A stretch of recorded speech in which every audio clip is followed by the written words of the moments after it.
باللہ من الشیطان الرجیم بسم اللہ الرحمن الرحیم السلام علیکم ورحمۃ اللہ وبرکاتہ۔ ناظرین، آج کی ویڈیو میں ہم غزوہ ہند کے متعلق گفتگو کریں گے۔ غزوہ ہند سے پہلے اگر ہم گفتگو کریں ہندوستان کے بارے میں تو ہندوستان زمین کا وہ حصہ ہے جہاں ابو البشر حضرت سیدنا آدم علیہ السلام نے سب سے پہلے قدم رکھا۔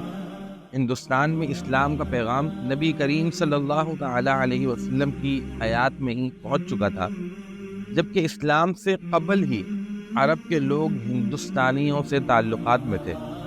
عرب کے تاجر ہند اور مالابار کی بندرگاہوں پر تجارت کی غرض سے آیا کرتے تھے۔ نبی کریم صلی اللہ تعالی علیہ وسلم کی بارگاہ میں جب ایک قبیلے کے لوگ حاضر ہوئے تو نبی کریم صلی اللہ تعالی علیہ وسلم نے انہیں دیکھ کر فرمایا کہ یہ کون لوگ ہیں جو ہندوستان کے مرد معلوم ہوتے ہیں۔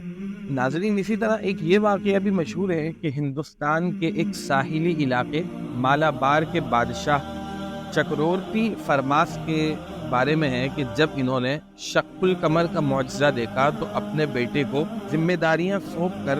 خود نبی کریم صلی اللہ تعالی علیہ وسلم کے بارگاہ میں حاضر ہوئے اور آپ صلی اللہ تعالی علیہ وسلم کے دست مبارک پر اسلام قبول کیا۔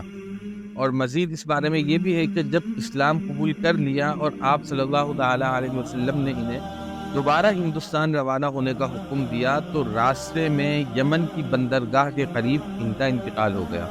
اسی طرح ہند کے بارے میں حضرت علی رضی اللہ تعالی عنہ کا فرمان بھی موجود ہے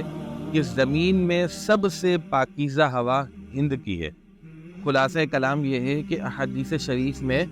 ہندوستان کی فتح کی بشارت کا تذکرہ بہت تاکید سے ہوا ہے، اسی لیے صحابہ کرام اس بارے میں بہت کوشش کیا کرتے تھے کہ کسی طرح غزوہ ہند میں ان کی بھی شرکت ہو جائے۔ ناظرین، سلطان محمود غزنوی کا تو یہ عالم تھا کہ انہوں نے اپنے اوپر غزوہ ہند کو فرض کیا ہوا تھا، تو انہوں نے ہندوستان کا ایک وسیع حصہ فتح کر لیا اور ایک معروف بت جس کا نام سومناتھ تھا اس کو بھی توڑ دیا۔ اور وہ ہندوستانی یہ اعتقاد رکھتے تھے کہ یہ بت زندگی دیتا ہے اور موت دیتا ہے، اور اس کے مختلف شہروں سے لوگ زیارت کے لیے آیا کرتے تھے۔ ناظرین، اگر بات کی جائے غزوہ ہند کی تو غزوہ ہند کا ذکر احادیث کی کتاب میں ملتا ہے، اور صحیح احادیث میں غزوہ ہند کے بارے میں حضور صلی اللہ تعالی علیہ وسلم نے خبر دی ہے کہ حضرت ابو ہریرہ رضی اللہ تعالی عنہ یہ فرماتے ہیں کہ رسول اللہ صلی اللہ تعالی علیہ وسلم نے ہم سے غزوہ ہند کا وعدہ فرمایا ہے، تو اگر میں نے اس غزوے کو پایا تو اس میں اپنی جان اور اپنا مال خرچ کر دوں گا۔ اگر مجھے قتل کر دیا جائے گا تو میں سب سے زیادہ فضیلت والے شہداء میں سے ہوں گا، اور اگر میں اس میں لوٹ کر واپس آؤں گا تو آگ سے آزاد ہو کر واپس آؤں گا۔ اسی طرح ایک اور روایت میں ہے کہ رسول اللہ صلی اللہ تعالی علیہ وسلم کے ایک آزاد کردہ غلام حضرت ثوبان یہ کہتے ہیں کہ حضور نے فرمایا، میری امت میں سے 2 گروہ ایسے ہیں جنہیں اللہ نے جہنم کی آگ سے محفوظ رکھا ہے، ایک گروہ جو ہند پر حملہ کرے گا اور دوسرا گروہ جو حضرت عیسیٰ بن مریم علیہ السلام کے ساتھ ہوگا۔ ناظرین، غزوہ ہند کے متعلق احادیث میں اس بات کا ذکر ہے کہ رسول اللہ صلی اللہ تعالی علیہ وسلم نے غزوہ ہند کا اس امت سے وعدہ کیا ہے۔ ان کلمات سے اس غزوے کی اہمیت کا اندازہ بخوبی لگایا جا سکتا ہے۔ اسی وجہ سے علماء اسلام نے اپنی کتاب میں غزوہ ہند سے متعلق احادیث کو بیان کیا ہے اور اس امانت و بشارت کو ہر دور میں آئندہ آنے والے نسلوں تک منتقل کیا ہے۔ ایمان والے اس بات کو بخوبی جانتے ہیں کہ اللہ اور اللہ کے رسول اپنے وعدے کو پورا کرتے ہیں، اس لیے غزوہ ہند کے واقع ہونے میں کسی قسم کا کوئی شک نہیں ہونا چاہیے۔ اسی طرح ناظرین، اس احادیث کے مطالعے سے یہ بھی معلوم ہوتا ہے کہ حضرات صحابہ کرام اس غزوے میں شریک ہونے کی تمنا کیا کرتے تھے، جس کا اظہار حضرت ابو ہریرہ رضی اللہ تعالی عنہ کے کلمات سے بخوبی ہو سکتا ہے۔ ناظرین، تقسیم ہند کے بعد مشرکین ہند نے کبھی پاکستان کے وجود کو تسلیم نہیں کیا، اور تاحال اہل پاکستان ان کے ساتھ جنگ میں مصروف ہیں، اور وہ مجاہدین جن کو اللہ نے مشرکین ہند کے ساتھ جہاد کی توفیق عطا فرمائی ہے، ان کو چاہیے کہ وہ اپنا سب کچھ اسلام اور پاکستان کی سربلندی کے لیے قربان کرنے کا جذبہ اپنے اندر بیدار رکھیں۔ جس طرح حضرت ابو ہریرہ رضی اللہ تعالی عنہ نے اس کا اظہار کیا۔ ناظرین، غزوہ ہند سے متعلق احادیث میں حضرت ابو ہریرہ رضی اللہ تعالی عنہ نے شہادت کی تمنا کا اظہار کیا ہے،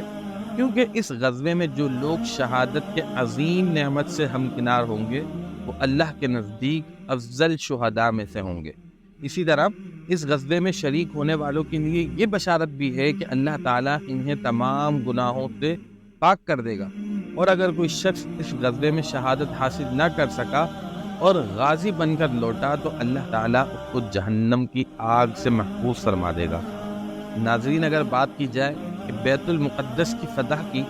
تو بیت المقدس اس وقت یہودیوں کے قبضے میں ہے، لیکن بیت المقدس غزوہ ہند مکمل ہونے سے پہلے آزاد ہو جائے گا، اور وہاں سے ہی ہندوستان کی فتح کے لیے لشکر اسلام کو روانہ کیا جائے گا۔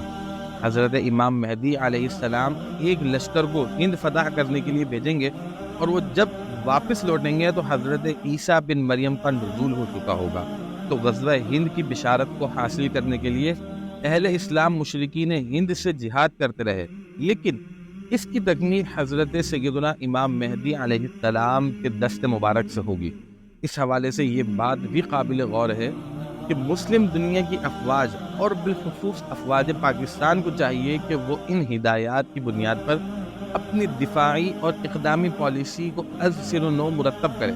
کیونکہ جب تک بیت المقدس فتح نہیں ہوگا اس وقت مشرق وسطیٰ میں برپا جنگ جاری رہے گی، اور مشرکین کی طرف سے ہونے والے مظالم بھی بڑھتے ہی چلے جائیں گے۔ فتح خیبر کی طرح یہودیوں کی شکست کے بعد ہی مشرکین کو مکمل شکست دینا ممکن ہوگا۔ ناظرین، یہ غزوہ ہند کے متعلق تفصیل تھی جو ہم نے آپ کے سامنے پیش کی۔ انشاءاللہ آنے والی ویڈیوز میں مزید اس پر ہم گفتگو کریں گے۔ اگر ویڈیو پسند آئی ہے تو ویڈیو کو لائک کیجئے، چینل کو سبسکرائب کیجئے، اور آپ چاہیں تو ہمارے واٹس ایپ چینل کو بھی فالو کر سکتے ہیں، ڈسکرپشن میں اس کا لنک موجود ہے۔ اپنا خیال رکھیے گا۔ السلام علیکم ورحمۃ اللہ وبرکاتہ۔